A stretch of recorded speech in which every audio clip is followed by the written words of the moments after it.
So welcome. So today we're going to do image formation, and we've seen this diagram before. This was in Newton's book.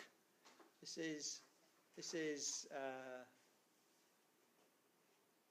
is somebody peering at an object that's above their head in a mirror and trying to rationalize what they see. What they see is they see the object behind the mirror. And we know it's not behind the mirror. We know it's in front of the mirror, and it's just a reflection. But optically, why is it where it appears to be? And we say, well, for the green ray, the angle of incidence equals the angle of reflection. And for the red ray, the angle of incidence equals the angle of reflection. And for the brown ray, the angle of incidence equals the angle of reflection. And wherever they cross is where the image is. And they don't cross, so we back extrapolate, and they appear to have crossed back here. And we can say, well, the distance between the object, whoa, I need to do that. And the distance between the object and the mirror. Whoa, oh, are you giving me a hard time all of a sudden? Pen's disappeared. Be nice to me, come on. Distance between the object and the mirror is the same as the distance between the image and the mirror, and yada, yada, yada. Hard to draw, very hard to draw. We need a way of being able to draw things a bit easier. Let's get some definitions first of all. P, well, is the distance between the object and the optical element, which in this case is the mirror. And Q is the distance between the image and the optical element, which in this case is the mirror. I prefer to use capital Q and capital P. Traditionally, from Newton's time, they used little p and little q. And the problem is that that becomes that.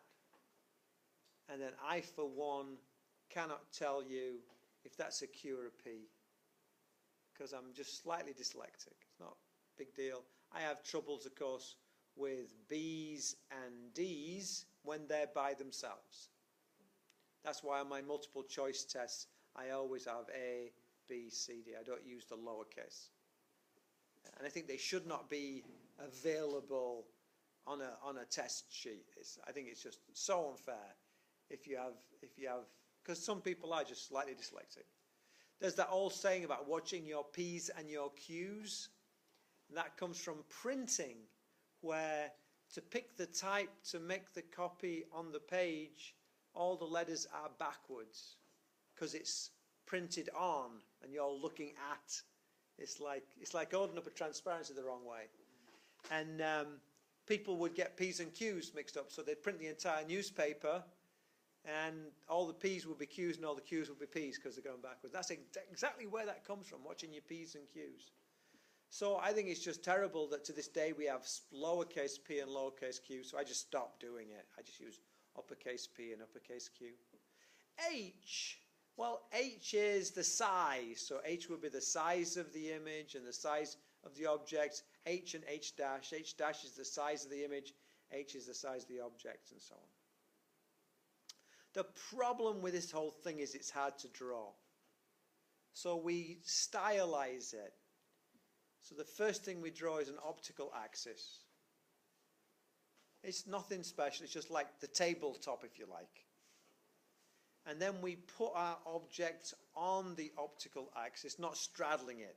We don't want a nice symmetrical object position. We want an asymmetrical object position, so up is very different from down.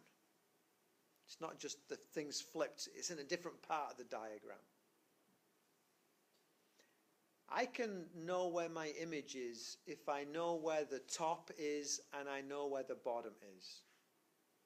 So the first thing I do is I say, well, let's take a ray. There's a million billion rays coming from every point on this object.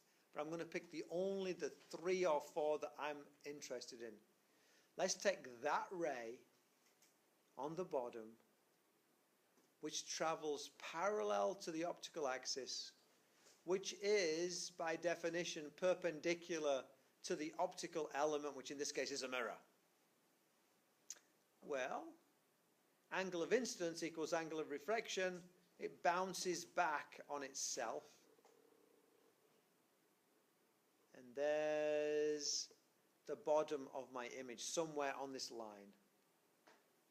It could be back here, a projection of this line, but there's the bottom of my image is somewhere on there. From the top, I basically pick two rays. I take a ray from the top parallel to the optical axis, so it strikes the mirror at 90 degrees. Angle of incidence equals angle of reflection. It bounces back. The top of my object is somewhere on that line. Don't know exactly where, but it's somewhere on the line. So I know the line for the top, I know the line for the bottom, but I don't know exactly where the image is. I take my third ray. I pick that ray to be the one which goes from the top of the object and hits the mirror at the optical axis. Angle of incidence equals angle of reflection. It bounces off back down here. For the top of the object, of course, I have that ray, and I have that ray, and wherever these two rays cross is where my image is, but they don't cross to the left of the mirror. They're diverging. So I back extrapolate, and wherever they cross, behind the mirror is where my image is. So I draw my image back here, recognizing all the time that there is no light back there. So this is an abstraction. And this image is not a real image. It's not real. So, if it's not real, how can I see it? And I can see it because my eye is a kind of complicated imaging device. It's got its own lens in it.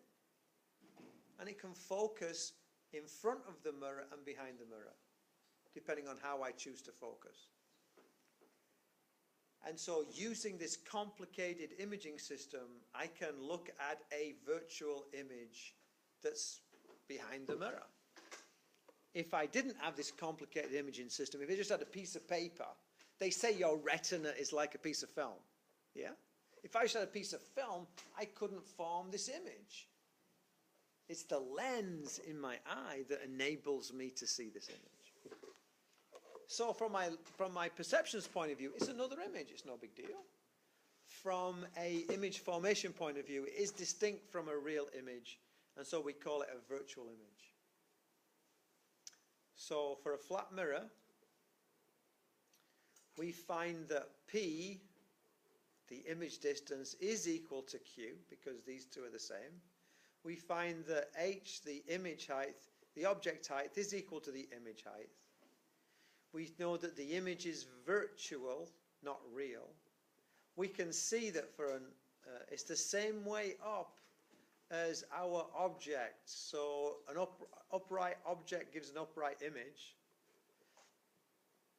And the image has a magnification of exactly 1. It is the same size. So it's not demagnified, which would be less than 1. And it's not magnified, which is more than 1. It's exactly the same size. And we can talk about a lateral magnification, and the magnification is equal to minus Q over P, which equals minus 1. I'm sorry, no, I'm jumping ahead here. Well, I'll do it now, started it. This object is where you'd expect the object to be, so that is 1. And the image is on the opposite place to where you'd want it to be, so that's minus 1. And it's minus Q over P, which equals 1. We'll get to that in a bit. Okay, so that's for a flat image. For a flat mirror? What about a curved mirror? For a curved mirror, I need to introduce some terminology. So I have my center of curvature. Many high-quality optical devices are parabolic. But if you are prepared to use only a small segment of a circle, not a big bit of a circle, then you can cheat and you can get away with a spherical mirror. It's easier to make. They're common because they're kind of cheap. So we're going to talk about spherical mirrors. We're going to draw diagrams like, they're big, but maybe we shouldn't, but that's what we're going to draw. So we have our center of curvature. We have and this is called the center of the spherical segment. That V, of course. V is the center of the spherical segment. Just means where, you got as much of the mirror on one side as you do on the other. We have our optical axis, or principal axis. We have our focal point. Our focal point is positioned midway between our center of curvature and our center of the spherical segment. It's halfway between the center of curvature and the mirror. And then we have the CV line, which is the principal axis, or the optical axis. Rays traveling parallel to the principal axis are reflected through the focal point. That works great for small segments of mirror. When you start getting like this, that is certainly not true. And the degree to which you cheat, you pay a price. As you get more and more of a hemisphere involved, you find there's more and more confusion about the exact focal point, and any image quality degrades. Yes? You said you've been to Chicago before? Pardon? You said you've been to Chicago before? Yeah. You've seen the big, the beam that's a mirror? It's in like one of the parks? No, I'm not. Does it sound familiar what I'm talking about? Yes. Yeah, the big mirror beam that Yes. some sculptor made. You can see reflections. It's insane. Like when you stand underneath it, it's insane what you can see. Is that right? It's really, yeah. You just like Google image it. I'll look for that. I've seen pictures of it and never looked at it in any great detail, but I'll look at it again. Yeah, it's really cool. Very interesting. And by the way, actually, so do you remember Moseley used to have those two, like dish antenna things that were like the old dish TVs when they used to have the big dishes? And you could stand at one and talk and you could hear it at the other. What's going on there is you're relying on the fact that any energy coming from the focal point will be projected in a parallel stream, which is then reconstituted at the other end. So if I speak here, even though my head and body is in the way, there's enough around me so that the energy can get past me. And then it comes along here and it focuses down and I can hear it. I can stand here and not be able to hear it. That's the trick. I can stand there and it's so dispersed at that point, I'm not going to hear it, but when I focus it back down, same optics basically taking place. So rays that travel parallel to the principal axis are reflected through the focal point. The focal point F is midway between C and B. And then we have a number of diagrams.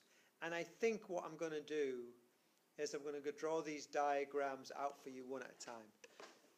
Your job is to be able to draw these diagrams if called upon on a test. I would give you the framework and you have to do the rest of it. So, and these are online, so you can look at them at your leisure. But I think I just get the impression that I tried to save space for your notes by making them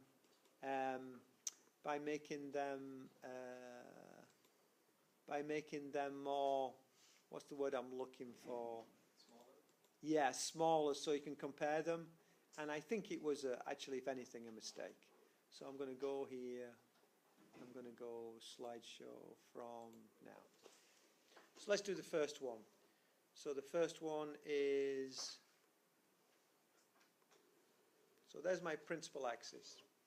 Always put your optical element in the middle and don't draw it curvy.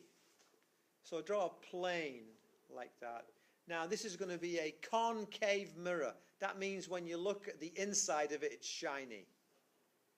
And I show it by just putting these little ears.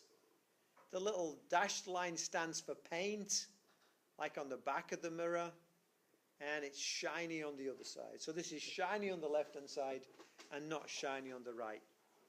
This has a center of curvature,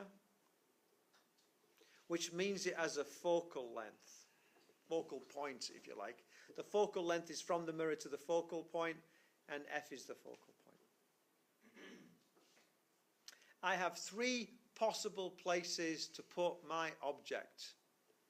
I can put it here, or I can put it there, or I can put it there. I would never put it on the 2 points, either the focal point or the center of curvature, because you will not form an image at those points.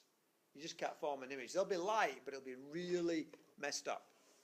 So I always go between. And I have to now, so what you would get is you get something kind of like that. It might not have these two marked.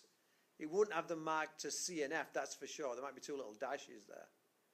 And then your job is to do the rest. So basically, you're going to say, well, the first ray comes from the bottom, hits the mirror at 90 degrees and leaves. So my bottom of my image is somewhere on there. Yes, and we're going to back project it just in case. And then the next ray comes from the top.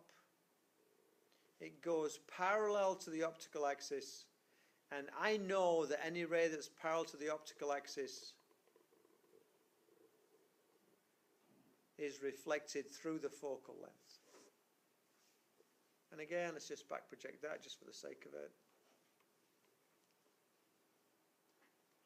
And my third ray goes from the top of the object to the mirror along a radius. So it's going to go from there to there and then bounce back through the center of curvature, because that's the way, you know, when you're in a mirror, if you pick a point and there's your center of curvature and you go like that, you're going to go backwards, yeah? If you go along a radius, you're always going to be reflected through your center of curvature. Now, this does not look smart for this one because I'm not hitting at 90 degrees here, but that's just the failure of my diagram. It's an abstraction. But that's the way I draw it. And again, this is not meeting. These guys are diverging.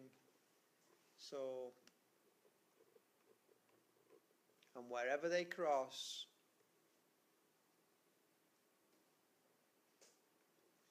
is where my image is. And because it's behind the mirror, I'm going to draw it as a dotted line.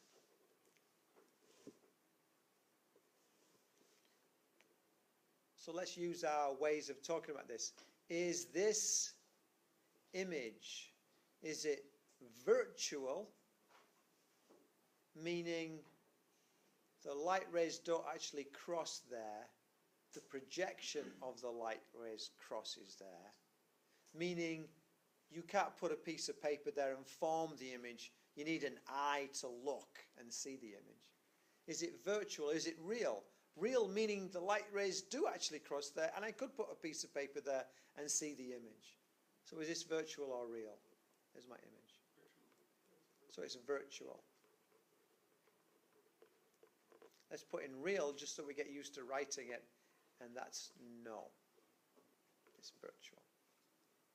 Is the image upright? Meaning it's the same orientation as the object. Or is it inverted. There's my image, there's my object, It's upward. there's my image. Are they both the same way up, or is one of them flipped? Same way. So that's going to be upright, not inverted. And then the next thing is it magnified, meaning it's bigger than the object? Is it demagnified, meaning it's smaller than the object? Or is it the same size as the object? It's magnified.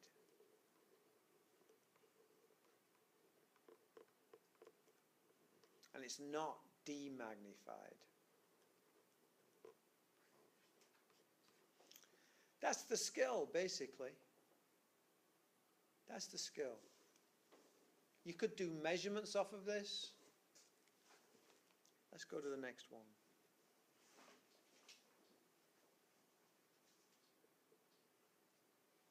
Again, draw your mirror in the middle, draw this thing big.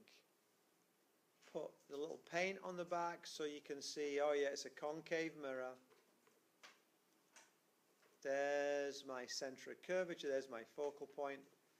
Now I'm going to choose to put my object between the center of curvature and the focal point. I'm not get these the right way round, so I'm just going to do my best. I take a ray, goes along the ground, bounces back, and it could have been down here. I take a second ray, let's do this one in blue. Second ray will go parallel, and those rays always bounce back through the focal point.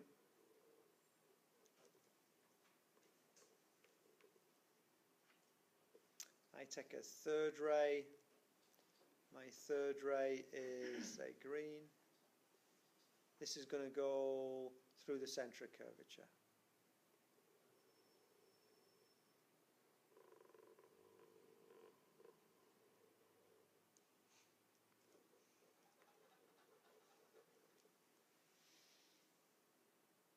Where these two guys cross.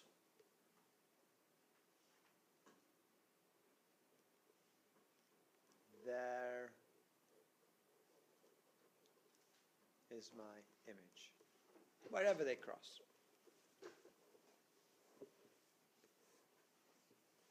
Virtual or real? Why? Because real rays of light cross that. Yeah. Upright or inverted?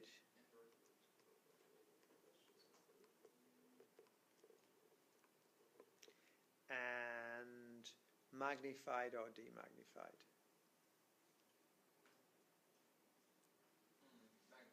Magnified.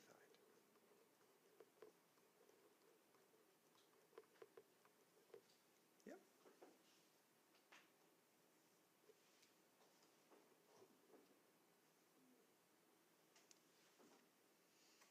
Third possibility. Big drawing, big mirror, paint on the back so I know it's concave.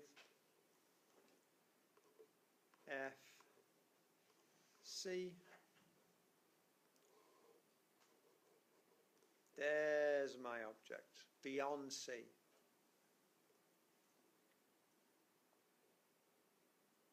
First ray. Goes along the axis, hits the mirror, bounces back. Could be way out here somewhere. Second ray.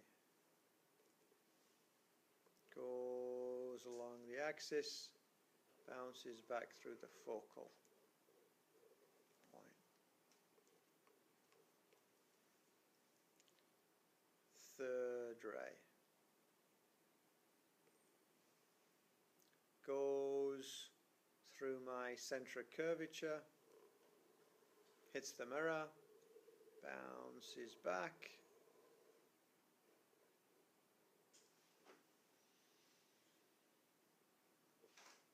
wherever these guys cross.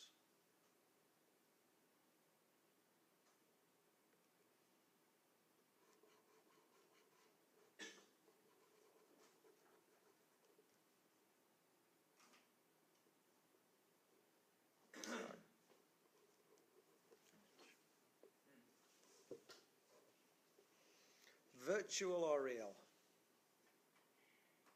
Real. Upright or inverted?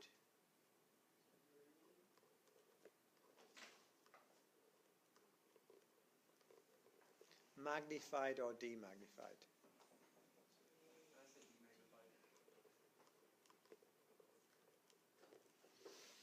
demagnified. So if you have a shaving mirror, you might try this at home. Get a shaving mirror. How many people here have a shaving mirror? Yeah, not many. How many people have access to a makeup mirror? How many people go to Publix? Publix, they sell these little mirrors. They're not very good, but you find them in the aisle that sells that kind of stuff. Just get one. Put your chin in it. It's magnified. You're the right way up. Otherwise, it's not much use for shaving. So you see a magnified image of yourself the right way up. If you just then pull the mirror away, you get to this stage. You get to this stage where you have a magnified, upside down image of yourself. Now it starts getting really a bit messed up because the mirror's not very good, and this thing really shows any imperfections in the mirror. So it's not going to be a really good image of you, but you're upside down, you're massive. Then you go further again, and you might need somebody else to hold it at that point, and you end up with this diminished upside down image of yourself. So it's only really useful for close-up, which is why they tend to be only used for close-up work.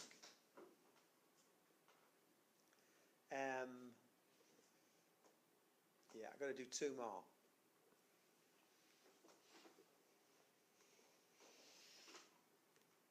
Let's go here.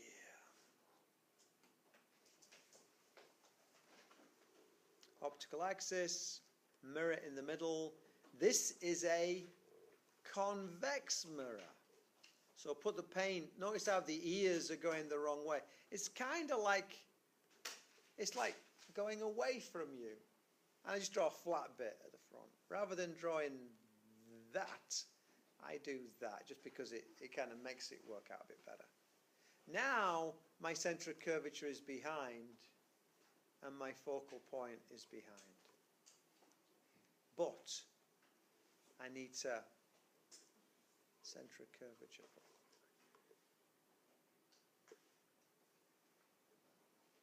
Come along. Oh, there are three places I can put my object. So I'm going to put my object there to begin with.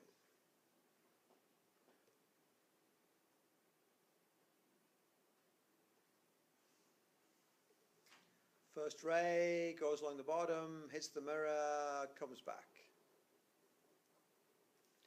And extend it back in that direction. Second ray.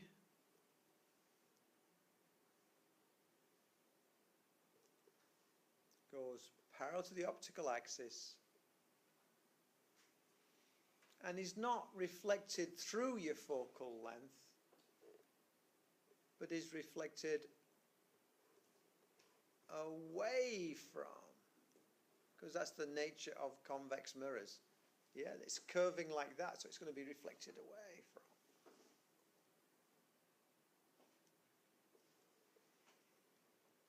Third ray. Third ray. There's my centre. Goes towards it and is reflected away from. Now extend this.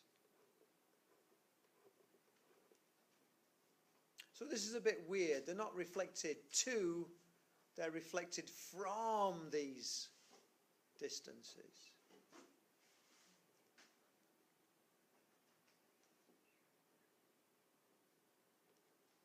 Where is my object? Where's my image?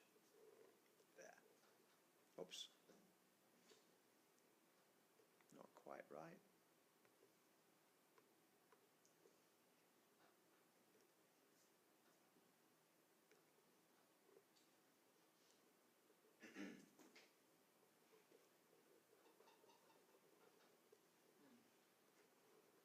My point of observation is on the left.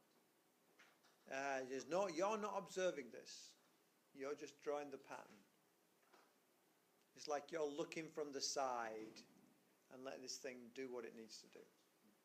You're watching the photons go and bounce.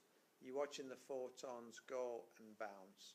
You're watching the photons go and bounce, and you're saying, where is my image going to be? Now, I'm sorry. If you then were to look from the left, because that's where the light is, you would see an object, an image, which is behind the mirror, inside the mirror. But it wouldn't be the same size as your object. It would be smaller. Whereas the plane mirror gave you an image which was the same size as your object. With a convex mirror, it's smaller.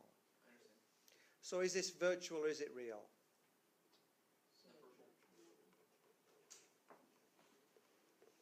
Is it inverted or is it upright?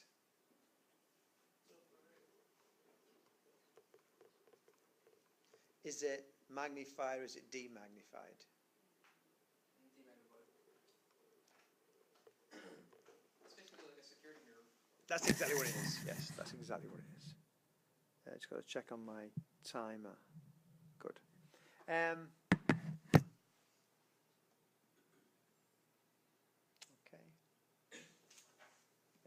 Let me just do this. Sorry, I need a couple more. Discard. Well, now I've discarded them, of course, I can do it again. Slideshow. Ding. Let's do another one.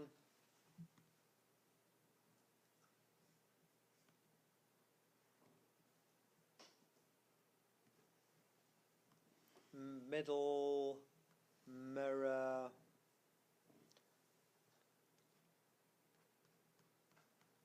Convex.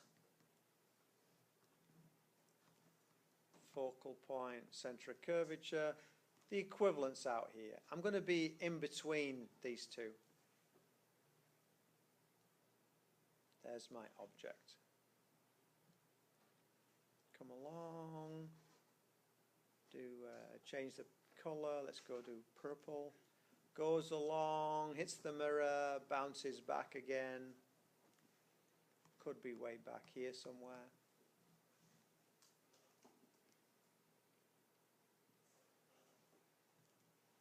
Goes parallel, is reflected away from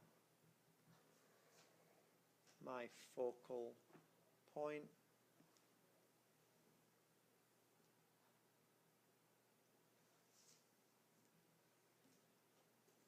Is reflected away from my center of curvature, back on itself.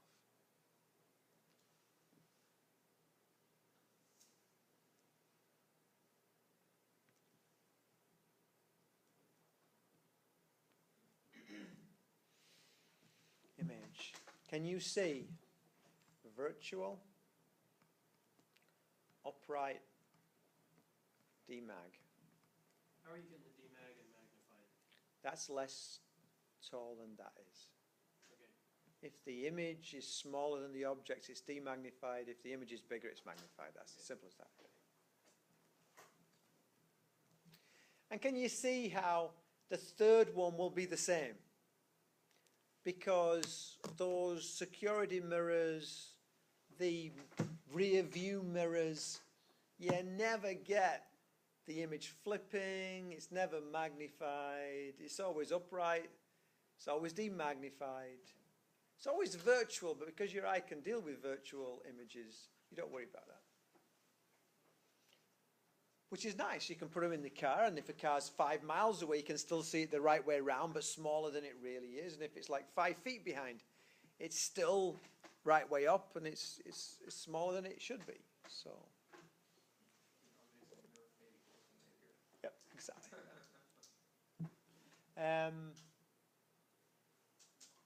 So there's my pattern of them.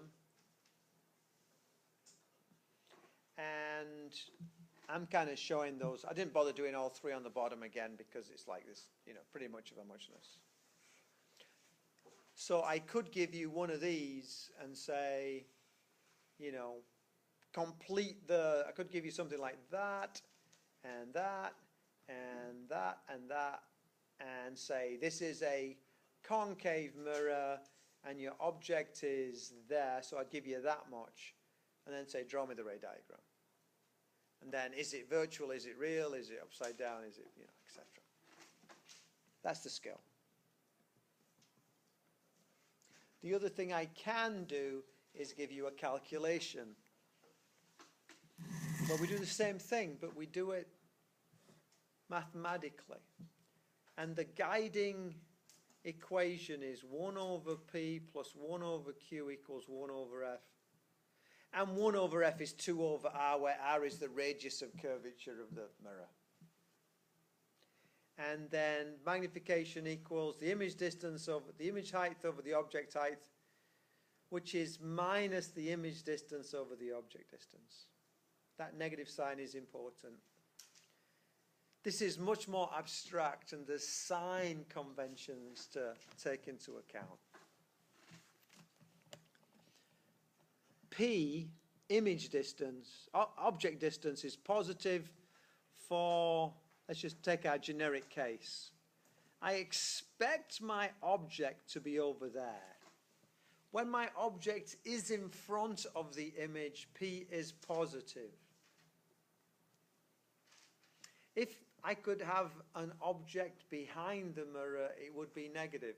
How on earth can I have an object behind a mirror? I can project the image of an earlier optical element. Let's say I form an image there, and I put a mirror in front of it. The light's still trying to get to that point to form the image. It's just that the mirror cuts it off. So in that case, the object for the mirror is behind the image, behind the mirror. So I use a lens, say, and I form an image there. All the layers of light are going to it, yeah? I put my mirror there. As far as that mirror's concerned, the image is now its object, and its object is behind the mirror. The light still goes and hits the mirror before it reaches where the image would be, but the mirror's still got to deal with it. And so we describe that as a virtual object for the mirror. So you can have a virtual object for the mirror. Is that when you see a mirror within a mirror within a mirror? Is that what you're referring to? That could be. I honestly don't know about that. No. This is where, imagine that you had a slide projector focused on that back wall. So I'm shining light and it's forming an image on that back wall. And somebody walks in and puts a mirror in between me and the back wall. So where's the object for that mirror? Well, it's not really me, because I'm forming an image on that back wall. It's much better to think of the image on the back wall as being the object for that mirror. But the image would never be projected. I would simply see you with a projector. Well, in that case, then, isn't that also an issue here? I mean, you don't see, it's kind of like the image is there. It's in the wall somewhere. It's there. We've got to somehow deal with that. And so one section's image is the next section's object. And you've got to just accept or recognize the fact that the image of the first section can be behind the mirror for the second section. And so you just got to deal with it. It's just call it a virtual object. So P is negative if the object is in the back of the mirror. So if the object happens to be back here, that would be neg. We don't expect to be there, that's pause. If I form an image with a mirror, where do I expect that image to be formed? Where do you expect the light from a mirror to form an image? In front or behind?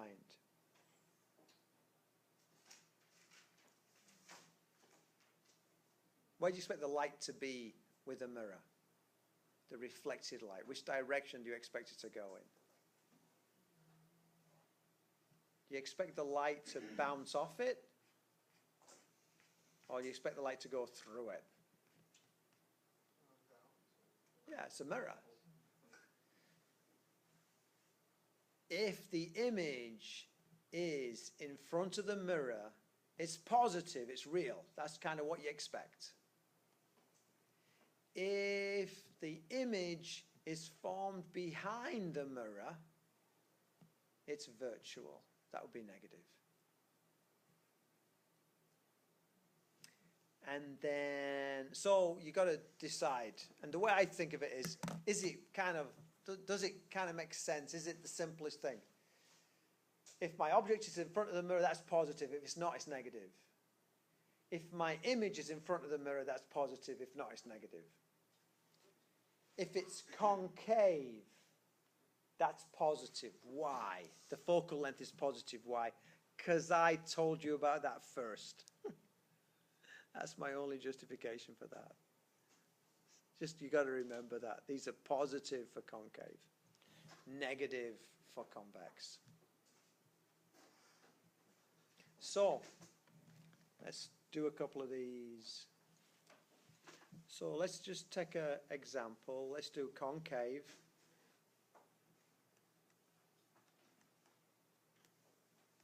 Let's do a focal length. So the focal length is going to be 5 centimeters. And let's just say, so this is concave, agreed? Positive or negative focal length? So that's going to be +5. Let's put our image, our object, let's put our object here. So there's our object. And let's say our P is equal to 10 centimeters. Is our object in front or behind the mirror? So that's a positive. I want to know where my Q is. I say 1 over P plus 1 over Q is equal to 1 over F. So that means that 1 over plus 10 added to 1 over plus 5, whoops, 1 over Q is equal to 1 over plus 5. So 1 over Q is equal to 1 over plus 5 minus 1 over plus 10, which equals 2 over 10 minus 1 over 10, which equals 1 over 10. So Q is equal to plus 10 centimeters, whatever. Yeah. So check my math. 1 over 10 plus 1 over Q equals 1 over plus 5. 1 over Q equals 1 over 5 minus 1 over 10. 2 over 10 minus 1 over 10 is equal to 1 over 10. Flip both sides, Q equals 10 centimeters. Yeah. So if I, and then let's do the next bit. Well, let's see what we got out of this. If Q is positive, is my image in front of the mirror or behind the mirror? It's in front. So if it's in front, that means it's real. Okay? Now let's look at our next bit. M is equal to minus q over p, which equals minus plus 10 over plus 10, which equals minus 1. Yep. That means not magnified or demagnified. Yep. And this negative means inverted. Yep. So let's see if that makes sense based on our drawing method. So let's have a look. That goes along there and comes back. That goes there and goes down through there. And that goes down through there. Oh, I think I might have a mistake on this. Hold on.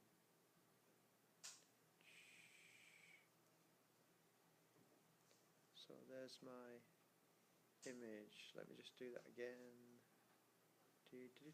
Goes there, comes back, goes there. So that's f equals plus 5. What was it? Oh no! Oh, I'm sorry. No, I messed up. I messed up big time. I'm sorry. I put my object where I said I wouldn't put my object, which is at the center of curvature. Let me try and dig myself out of this hole. Let's just change that. Yeah, let's just start again. I'm surprised I got any answer. I'm doing for time.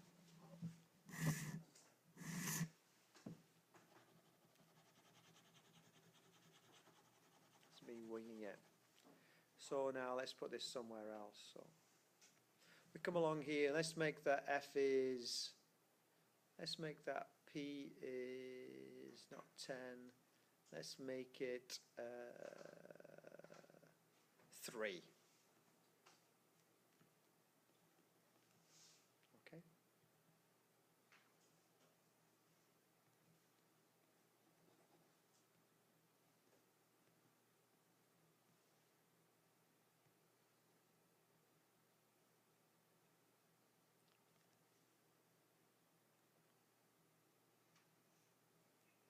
That's fine. So my f is 5, that's 3.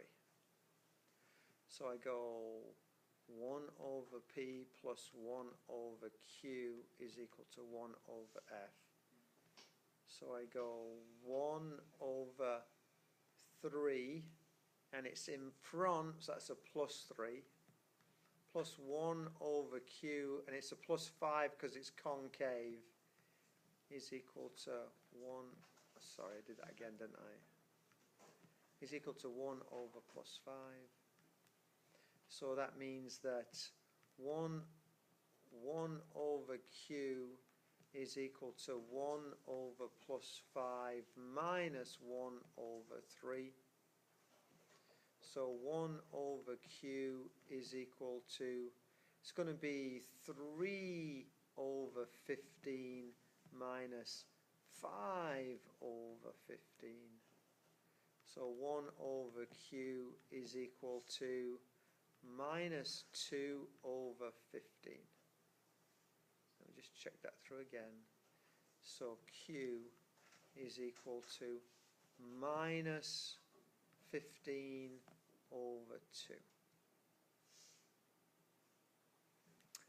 What that says is it's virtual.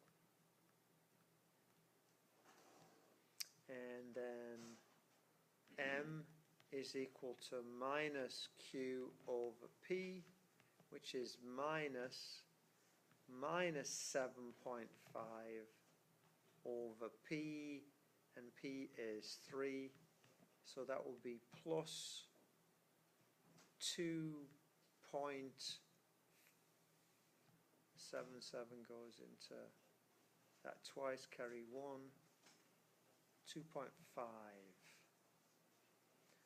That says it's upright, and that says it's magnified. Yep. So then let's draw our drawing and see. So the first ray goes along and comes back. And the second ray goes along and is reflected through. And the third ray goes, where's our center of there? It goes along and is reflected.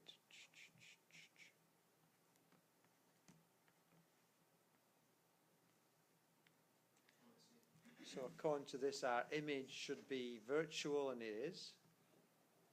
Should be magnified, and it is. And it should be upright, and it is. So I can do things either using the diagrams, or I can use them using the calculations. The problem is that in the test I say using the diagram or using the calculation. That's the problem.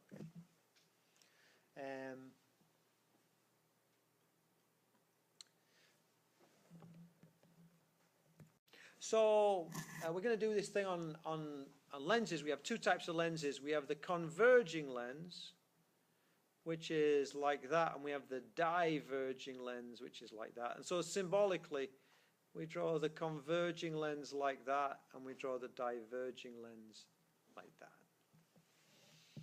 So two converging on top, two diverging on the bottom. And the basic rules are, I'm going to trace over these so you see it. We find out where our object is. And in the first case, there's no center of curvature in this. There's just a focal point in front. There's also a focal point behind. For the converging lens, it's the focal point behind that really matters. So for these, it's the focal point behind that really matters. For the diverging lens, it's going to be the focal point in front that really matters. But we'll get to that in a minute. So we draw our ray that goes from the bottom of the object through the lens, but it keeps on going because it's transparent. So we know the bottom of our object is somewhere on that line. We can just extend that. And then we take a ray which goes from the top of the object parallel to the optical axis. Now it's not reflected through the focal point. It is refracted through the focal point. It's a converging lens, so it's refracted through the focal point that's behind. And then we have our third ray. And there's no center of curvature in this. It's just the middle of our lens. So we go through our middle of our lens, unrefracted. These don't diverge. These don't cross at all. They diverge.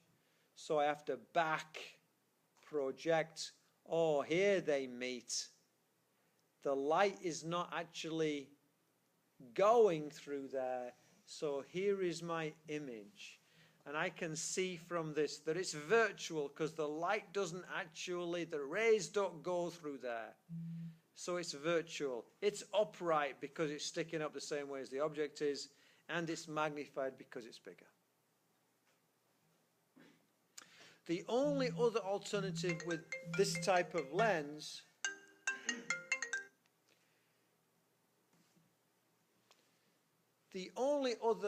possibility with this type of lens is that you're further than the focal length away. Now remember, this is just a measuring stick. Our focal point of interest is over here. Again, I have my ray comes along and goes straight through. Now my ray goes parallel and it's converged through the focal length. And then thirdly, my ray comes along and goes through the center. Now the rays, I'm sorry, I did that as a dotted line. I should have done it as a straight line. And now my image is here. This is real because the rays actually do go through this bit. It is inverted and it's magnified. It's bigger, it's upside down, but it's bigger. Now we have the diverging lens. These are harder to see. The focal point I'm interested in now is in front of the lens. They diverge from here. The ray goes along the bottom and keeps on going. A ray goes parallel to the optics axis and diverges away from the focal point that's in front. The ray goes through the center of my lens where these two guys cross, I have my image. This is virtual, upright, and demagnified. And then exactly the same thing goes for this guy. Ray goes along, diverges from, ray goes through the middle, back project that. They never actually meet. That's where my image is. It's virtual, upright, and demagnified. Boom, boom, boom.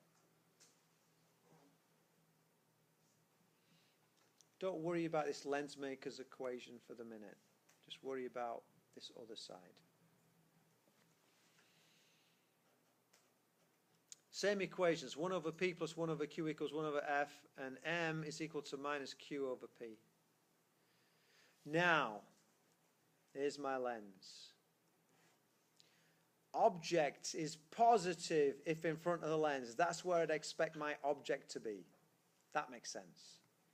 The image is positive if the back of the lens. Yeah, it's glass. So I kind of expect my image to be at the back. If so, that's positive. My F is positive for the converging lens because that's what we did first. My F is negative for the diverging lens because that's what we did second. There's no easy way of justifying it apart from the happenstance of how I did it. Yeah. Same equation, same stuff, same everything.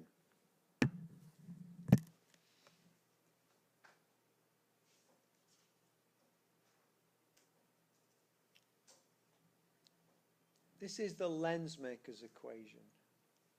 If you have lenses that have different radii, surfaces which have different radii, then you can work out the focal length using this.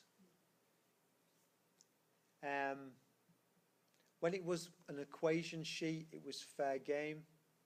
Now there's no equation sheet. I don't think it's fair game. I'd like you to know it exists. If I gave you it, I'd like you to be able to use it. Notice, R1 is the radius of the front surface, and R2 is the radius of the back surface. And that does something weird. This is my front surface, and the radius is in front. This is my front surface, and the radius is behind. So again, we've got to distinguish between those two. So we not only have that P is positive if the object is in front, and Q is positive if the image is behind, but now we have R1 is positive if the center of curvature is at the back. So this is a positive R1, and this is a negative R1. And R1 is negative if it's the other way around. So R1 and R2 are positive if the center of curvature is at the back. That's a positive R1, that's a positive R2. So it's just nomenclature. And again, you don't have to remember this because it's one too many equations as far as I'm concerned. But just do spend some time with it so that if I gave you that, you could say, oh yeah, R1 is the front surface, R2 is the back surface, and tell me about the nomenclature. This is the refractive index of the glass.